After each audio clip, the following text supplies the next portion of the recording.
الرحمن الرحيم سبحانك لا علم لنا إلا ما علمتنا إنك أنت العليم الحكيم قال رب اشرح لي صدري ويسر لي أمري واحلل عقدة من لساني يفقهوا قولي. Apakah misalnya ipagsampay ko sa kano isala ni MP Ali Osali atau kasar maestro. Labi-labi din sa kapatayan kano niya mayor si Sir Nayang. Lamon pang leaders niya sa presidential table niya na special isa lang hubung ka ni MP Ali Salik. Dahil sa kani magkasyaka, marami kagwagan sa BTS sa buwan. Makampata ka ng BTS. Nyata no sa maya, sa waping ka no nasampaitan. Kinabago po niya ang pag ngita man pinagasta no, ngita man na kinapagapasta no, karon na umatin po, karon na magsagat. Na isawoy niya, resulta ng ba niya, aking nalimod na nuba niya. My policy for speaking in my vernacular. Ramdam kasi ang presensya ng Bangsamoro sa aking karapan. Nandito po tayo upang magdiwang. Ngunit, huwag po natin alisin sa ating puso, sa isip, ang mga bagay kung bakit tayo nandito ngayon. Ano mga pinagdaanan natin? Okay? Isipin mo natin, isang puso na hindi po ito libre. Hindi ito libre para sa Bangsamoro. Bangsamoro people, magdiwan kayo sa Maniligaw. Magsaya kayo. Hindi yan libre. Dapat po natin alalahanin, hindi po yung pusang binigay ng gobyerno sa atin. Binayaran natin yan ng buhay. Dugo, luha at pawis ng Bangsamoro.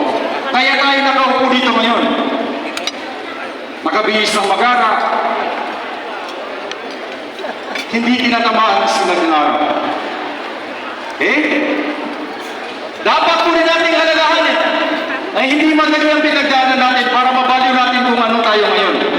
Kung ano pa ang gagawin natin bukas. Ang Bangsamoro po ay matagal na naging mag-usap sa gobyerno.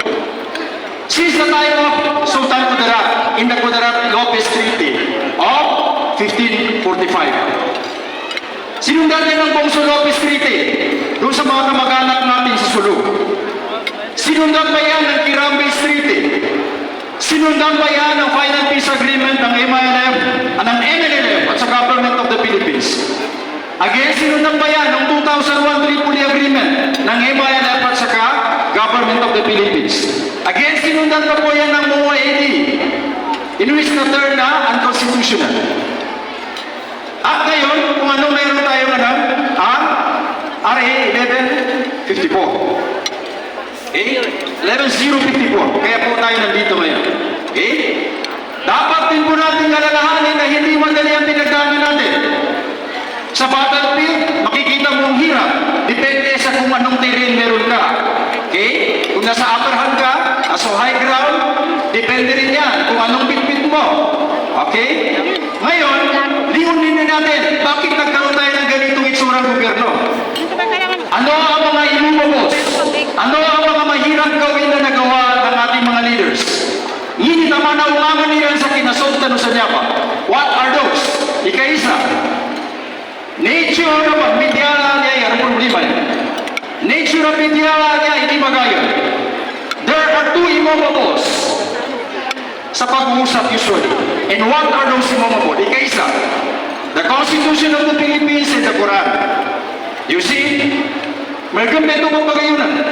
In one document, ang nakatungkol sila lawa sa pinagayunan niya. Number two, people's sovereignty versus Allah's sovereignty. In the Philippines, say, Salus Populi es Suprema Lex. The welfare of the people is the supreme law. Ugi na sa kita, no? Lila ka, ikalimatin lang. Noong ikatalo na araw ng tubay pinagkamupo. Ugi na nagagawin to sa natuon sa nagayon sila. Yay katalo na may separation of church and state. Di ka pa kaya na magkasimuli kang gobyerno. No ka pagagama. nila nagagatapo nito. Nagagatapo po nito sa dapat matagak sulkitan. Okay? Autonomous region versus unitary state and unitary state versus independent Islamic state. Naraang na ito ng malaging nagtanan, imo kabul. Ugay na pinangirayan mo sa ukit sa panunik at sa ruswanin sa makatong sa pagayunan. Yay klima na national territory, gubang sa Moro homeland. Okay? Niyatanong mo, namo sa gobyerno ng Pilipinas, nagkatong sa pinagayunan. Okay? Yay ganun na Philippine flag versus Bangsamoro symbols. Ito man ang meno na, aramong flag na, no? Aramong flag ha? Gobyerno ng Pilipinas. Again, sa makapanta oras sa ngito ka pibitihagan niya sa nagkinuwatan ng opportunity ito. Lumata ko sa ginawat ano, imadakyo po ni datan mo pasag, gugun na tanong siya pagtamang. Siya po tamang, and again, si MP Ali Osalik Sir Maestro, ni isampay ni salamin kanulaman. Assalamualaikum warahmatullahi wabarakatuh.